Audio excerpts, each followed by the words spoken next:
This is an Indivisible Eugene podcast, and I'm your host, Kate Baker. Today, we are talking about the 2018 Women's March that just took place in Eugene, and with us to discuss that is a 350 volunteer, Betzi Hitz. Welcome, Betzi. Oh, thanks. Thanks for having me. Let's start first things first. For anyone who doesn't know, what exactly is the 350?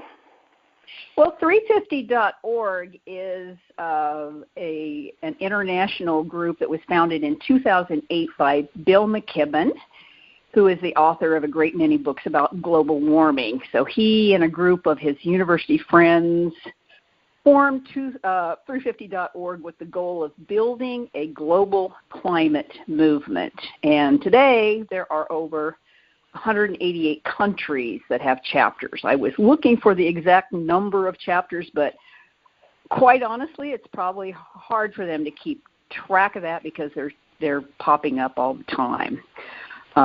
So 350, the number, refers to the safe concentration of carbon dioxide in the atmosphere, which is 350 parts per million.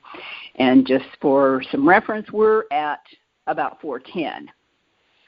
We need to move back to 350, and the good news is there is some movement in that direction, and that's because we are starting to curb the extraction and burning of fossil fuels worldwide. But it's a huge lift.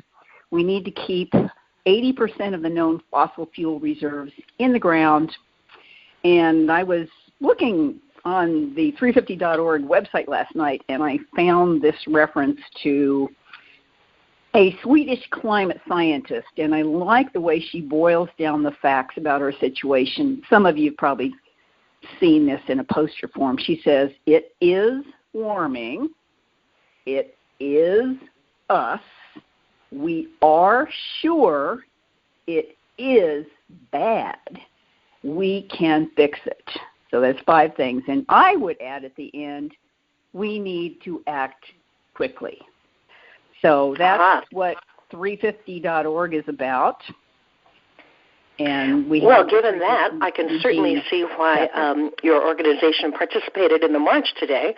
Do you think that this march was successful in promoting 350's goals? What kind of feeling did you come away with? Well, one thing about 350 is that we always act in solidarity and collaboration with others in all the human rights struggles. And we see climate change as the right for a habitable, livable planet as a human right.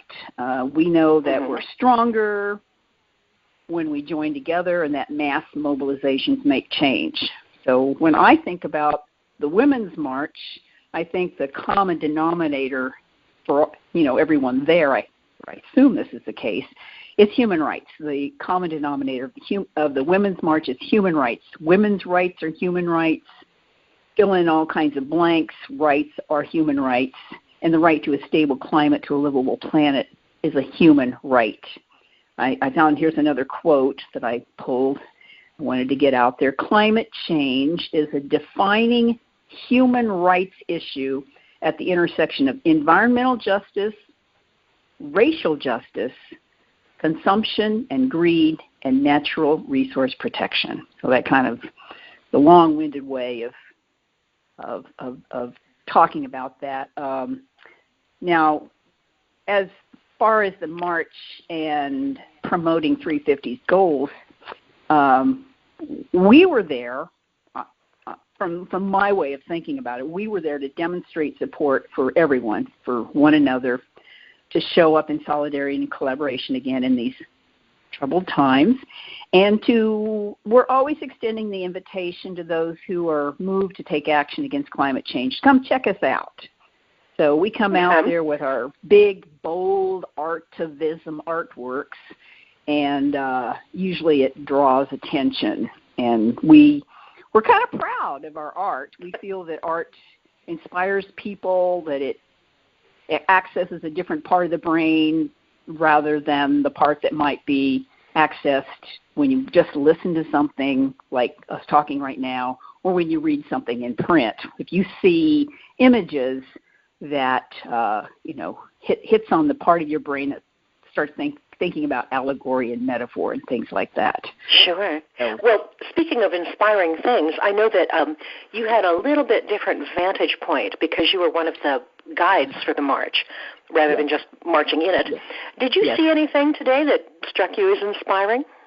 Well, after the march, because I knew that my experience was somewhat limited because I was wearing the route guide hat, and then I ran off to sing with the Raging Grannies. I did talk to some people and, ask them about what was inspiring, overall feeling, and things like that.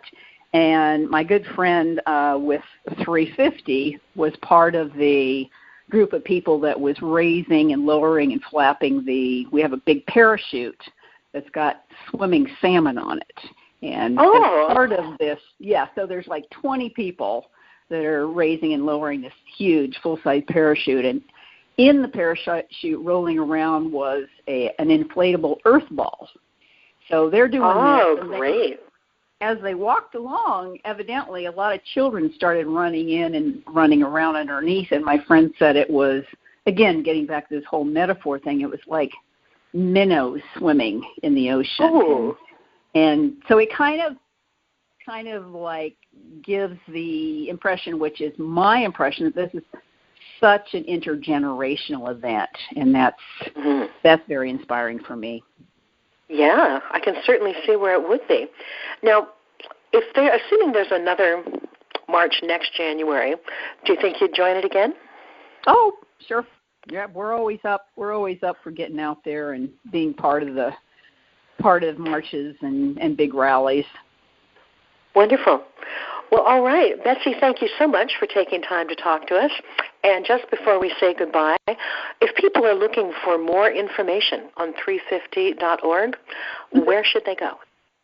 Well, they can go to world.350.org/Eugene. And if you forget all that, just Google 350 Eugene. You'll be taken to the website and or a Facebook page and or something that'll lead you to us. We're not hard to find. Okay. And we also promote our events in Eugene Weekly and Register Guard in the events, in the calendars. Sure.